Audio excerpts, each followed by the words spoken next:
அது எப்படி தாத்தா? பண்றதெல்லாம் பண்ணிட்டு எதுவுமே தெரியாத மாதிரி என்னாச்சுன்னு கேக்குறீங்க?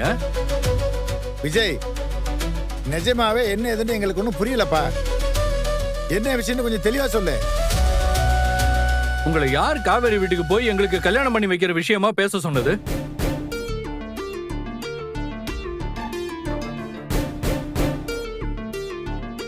நான் உங்ககிட்ட கேட்டேனா? எனக்காக அங்க போய் சம்பந்தம் பேசுங்க நான் உங்ககிட்ட கேட்டேனா? நீ எதுவும் கேட்கலப்பா. ஆனா எங்களுக்குன்னு ஒரு மனசாட்சி இருக்குல்லப்பா. ஏற்கனவே எங்களால உன் வாழ்க்கை இப்படி ஆயிடுச்சேன்னு குற்ற உணர்ச்சியில நாங்கெல்லாம் இருக்கோம். அதான்ப்பா, அதை நாங்களே சரி செய்யலான்னு இப்படி ஒரு முடிவு எடுத்து காவேரி வீட்டுல போய் பேசணும். நீங்க பண்றதெல்லாம் நிலைமைய சரி செய்யற மாதிரி தெரியல தாத்தா. அது இருக்கிற பிரச்சனை இன்னும் பெருசாக்குது.